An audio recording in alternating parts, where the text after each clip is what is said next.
Hey there and welcome back to another My Hero Academia review. We finally reached the last episode of the battle between Class 1A and 1B, which is pretty exciting. But before we get into the episode, I want to say I have read the manga and I'm aware of any relevant future plot points and details. But for the purpose of these reviews, I only like to talk about what the anime's presented up to now and not go back and forth between the manga and the anime too much. It just helps keep the reviews streamlined and lets anime-only fans watch along and join in too. Previously, we saw the beginning of the final battle between Class 1A and 1B to decide whether it would be an overall tie or a complete Class 1A victory. Whilst the battle started off pretty stock standard with some ambushing and trash talk, it quickly spiraled out of control when Monoma pushed Deku just a little too far and caused a new quirk, Blackwhip, to manifest within Deku, which, amplified by One For All's power, started smashing up the arena. Saved by a team-up between Shinso and Uraku, Deku was able to regain control of himself, but not before finding a new mentor in the form of an angry bald vestige, who gave him some quick life lessons. After regaining himself, Deku and Uraku then found themselves confronted by the entirety of Class 1B's team, before the rest of their own team arrived to resume the battle. And with all that set up, let's jump into the episode. We start off with Aizawa, All Might and Vlad King discussing whether they should allow the match to continue or not, with Aizawa of the opinion that it should continue, whilst Vlad King and All Might kind of give him the side eye. Aizawa says that since Shinso was able to get Deku's quirk under control, it should be fine, and that if it does happen again, he'll deactivate the quirk and stop the match. But that it should be allowed to continue because Shinso, Deku and the others are all determined to keep fighting to win. And yes, that is all well and good, but you're a teacher, man. I understand that wanting them to be prepared for all situations and not have a safety net is important, but this kid that previously only had super strength and super speed just unleashed a huge shadow octopus into the sky, and you aren't the least bit concerned? You don't even know why it happened, so how can you be sure it's not going to happen again? What if it does happen again when he isn't in your eye line and somebody bites the dust? It seems like typical UA negligence to me. Although I did like All Might's realization that Aizawa is actually much nicer than he looks, because that is so true. When we first saw him, he was kind of an ass, but over the seasons, he basically reveals himself to be a very tired, overworked, annoyed, and yet very caring papa bear to those kids. The scene then moves on to Shinso versus Deku, where they're having a little standoff after Deku caught Shinso's capture bandage attack last episode. Shinso pulls on the bandage, and Deku goes flying and goes splat on the concrete after a pretty high fall. Uraku is shocked that Shinso was able to outstrength Deku, to which Deku replies that he isn't able to use his quirk because he's afraid of Blackwhip coming out again. So, I have some questions. One For All needs to be activated to be used, yeah? So Deku's not always super strong or super fast, but is he always super durable? Because he fell a long way onto the concrete and just brushed it off like, phew! So does it just permanently make him more durable? Because otherwise, wouldn't he have just gone kasplat? Come on now. Second question, is Deku pathetically weak without his quirk? What about all the training he did? How did Shinso not just outstrength him, but outstrength him to the point that Deku goes flying? Shinso has a higher elevation and the scarves are wrapped around him and all that, but seriously? All that training, and this is the best that Deku can do without his quirk. I can't imagine Prime All Might walking around at 600 pounds would have needed to use his quirk to take out your average mook. What about all that stuff he shifted on the beach? What about the time he threw Shinso out of bounds at the sports festival? Am I supposed to believe that Deku would get launched in this way? It feels kind of like that situation earlier in the season where the Beast Guy got hit on the head with the massive steel pipe, but shook it off, but then Froppy crashing into him knocked him out for the count.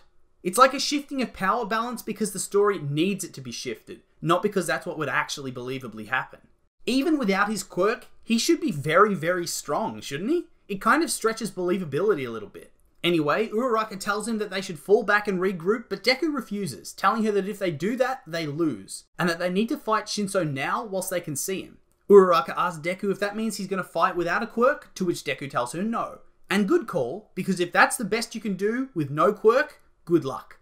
And then he asks her for a favour. Before we find out what that is though, we cut away to the other combatants to see what they're up to in the meantime, with Mina seemingly battling the whole of Class 1B on her own and doing a pretty good job of it. Considering she failed her practical exam in Season 2, she's actually a pretty strong character with a good quirk.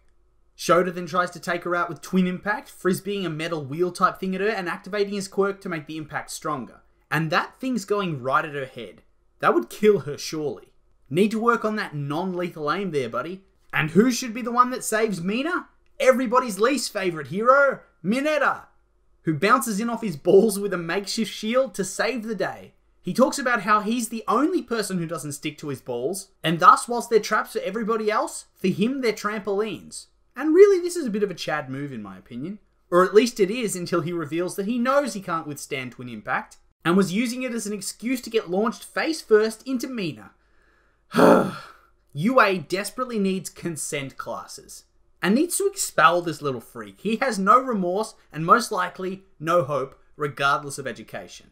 Mina, sick of his perverted ways, then uses him as a human bullet, bouncing him at rapid speed between his ball traps, and fair enough. 2 birds, 1 stone in my opinion. And I love how even Yanagi, who'd hardly know him, is disgusted by him so utterly that she just turns and runs. No more than he deserves. Back in the viewing area, Kirishima discusses how if Ashiro gets up close, then it's essentially game over. To which the Class 1B members actually agree, stating that Yanagi and Kodai are weak in close combat, so I'm guessing they're going to be fodder to get taken out in one hit by Deku or something later. Poor minor characters. We then cut back to Deku and Uraku, who are once again finding themselves being ambushed by Monoma. And he begins a very meta monologue, talking about how with his power, he's not meant to be a protagonist, just a supporting character. But he doesn't mind, because he's the type of supporting character that outshines the protagonist, and honestly, this is kind of true. He doesn't appear that often, but when he does, it's always memorable, and he steals the scene away from Deku, Bakugo, Shoto, whoever it is. And then he begins to glow with green lightning, indicating he's stolen Deku's quirk, with Deku panicking as he remembers how All Might told him an underprepared body would explode. He yells at Monoma not to use it, but of course he refuses, before Uraraka pins Monoma, revealing the quirk was a blank that can't be copied. And that's a shame. It would have been funny to see him launch Deku with a full 100% punch and KO him, only to realise that his arms and legs are broken and that he can't move at all. And I also think this would have let other minor characters shine a little bit, because Deku would have been knocked out, but oh well, My Deku Academia, am I right? And also, side note, that 1 week of training with Gunhead has really paid off for Uraraka. She's used those moves on everybody, even Overhaul.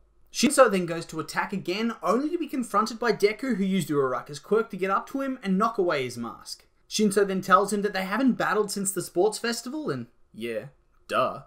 And Deku decides he has to defeat Shinso here and now, otherwise the entire flow of the battle's going to change.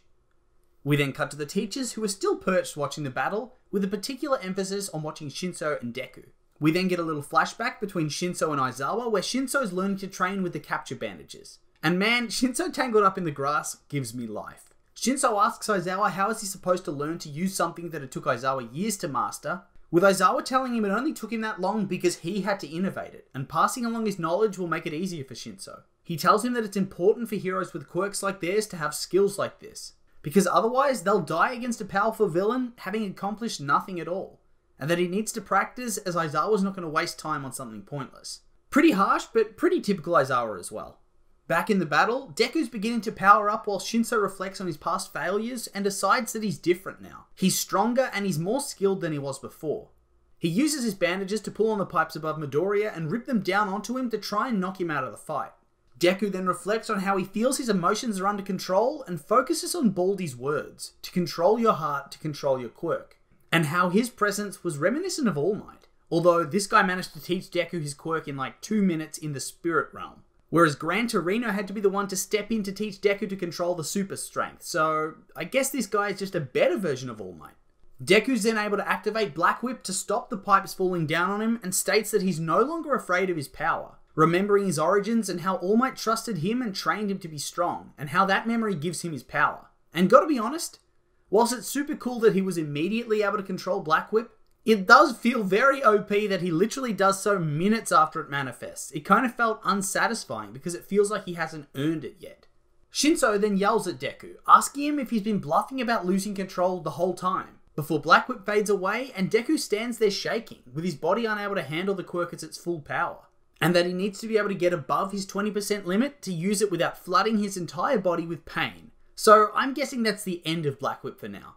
And I'm definitely glad about that, although it feels like they just let him use it for one cool moment before he has to properly train with it. Deku then notices that Shinso's managed to escape and put his mask back on before he chases him at 8% power, unwilling to use more or to use his Air Force smashes in case he loses control again. Shinso, as he's making his retreat, mentally apologizes to Monoma as he'd gone through all that effort to give him an opening to take out Midoriya and he couldn't do it. Realizing that his team will probably struggle now, as Midoriya will be able to create more openings just like they said in the pre-match team meeting. We then cut to Uraku and Monoma, where Uraku has made him weightless and tied him up, pulling him along on a string. Monoma continues to try and bait Uraku, telling her that his quirk lasts 10 minutes now and asking whether she thinks she could beat him if he suddenly attacked her. However, she refuses to answer any of his questions, fearing that he could have copied Shinso's brainwashing. As she puts him in prison, he asks her if she knows how many quirks he can copy, and what ones he might have right now. He tells her that he can only use one quirk at a time, but things that don't affect the human body usually last a longer time and can be used even after he takes a new quirk. He explains this using Kodai's size quirk, where even after the time limit wears off, he can keep objects he made big, and implies that he set up some twin impact traps. She locks him up and starts running off to Deku, but remembers her promise to go and help the others instead before running off in the other direction. And I'm curious to see what actually happens here, to be honest. We then cut back to Shinso, who reflects that in a head-to-head, he has no chance against Deku, before he feels his scary aura approaching quickly from behind him, and just as Deku's about to get him, twin impact fires off from Monoma, who also mentally apologizes to Shinso for getting captured and hopes that he made an opening for him. And the punch really does do a number on Deku, who starts falling out of the sky as we cut away to the other fight, where Mineta has been absolutely minced by Shoda, the mobile godbod, whilst Yanagi blitzes Ashido with her quirk. And it's looking good for Class 1B, until we cut back to Deku, who's recovered and moves to attack Shinso once more, dodging his capture bandages and getting in close as we shift back to Yanagi, who's KO'd in an embarrassing fashion by a chop to the neck. And it's not even a kendo neck chop. It's an Uraraka chop. How embarrassing. Uraraka then makes quick work of Kodai, whilst Ashido sends Shoda into next week with a pretty savage uppercut. And then we cut back to Deku, who absolutely flattens Shinso, pretty much signaling the end of the match. Bad luck, Shinso. And honestly, it was probably pretty much over as soon as Monoma was captured, and Deku gained the confidence to use his quirk again. There was nothing they could really do at that point. Shinso thinks about how he was so excited to prove himself, but realizes that everybody's improved so much, and that he needs to work harder to improve faster and be part of the hero course. And this is true, but considering he was able to reasonably contend with students that have been studying the hero course all year, I think he did really well. And then of course they throw them into prison, except Kodai, who they just leave stuck to a pipe in the middle of the arena. And then we see their glorious victory poses, complete with Midoriya standing around holding a tiny unconscious Mineta in his arms.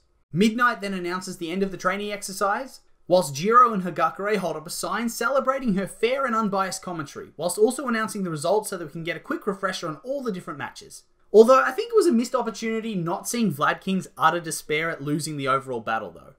Shinso then approaches Aizawa, apologizing for not being able to do anything on his own and not being strong enough. He then correctly guesses that this was his tryout exam before he heads back to receive his final critiques. Aizawa starts off with Midoriya, asking him about his new power and what went wrong, with Kirishima mentioning it seems like a strange departure from super strength. And yeah, it is. Awkward. Pretty difficult to explain that on the spot. He mentions that it was like he was overflowing with power and that he couldn't hold it back. But thanks to Uraku and Shinso, he got it under control. Midoriya then reassures Shinso that it wasn't an act and he really did lose control, apologizing to him and thanking him at the same time. While Shinso merely thought about how he knew it wasn't an act and he was just trying to get him to talk to brainwash him. Sneaky Shinso. Midnight then tells Uraku it was inspiring to see how she jumped into action to save Midoriya, with Ashido laughing about how she hugged him so hard, much to Uraku's embarrassment, who replies that she acted without thinking, but she doesn't regret it. Which leads to Aizawa saying that she's matured greatly, thinking back to her regrets after the overhaul incident. Shinso then pipes up, since nobody seems to want to take any credit at all, saying that he didn't just do it for Midoriya, but also to help his team because otherwise they would have lost anyway. He goes on to say that he also wanted another chance to fight Midoriya, and then Aizawa strangles him to shut him up. Because, yeah, nobody cares, dude. You did it. Nobody asks why you did it. Aizawa goes on to say that to be a perfect hero straight away, you'd have to be as talented as All Might, which of course, they're not. He then tells Shinso that he got a passing grade, who replies that he isn't satisfied and is going to keep aiming higher. And honestly, it feels like they'd already decided he was joining before they even fought. Obviously, they did need to test him, but it would be pretty harsh to bring him in on his own with 2 hero course classes to just deny him on the spot. And that brings us to the end of the episode, and it was pretty decent. I liked the focus on Monoa and his tactics early on, but I feel like as soon as he got captured, Team B got clapped hard in quite an embarrassing way. Oh well. Those are just my thoughts, and now I'd like to hear yours. What did you think of the episode? Like it? Hate it? Make sure to leave a comment and let me know.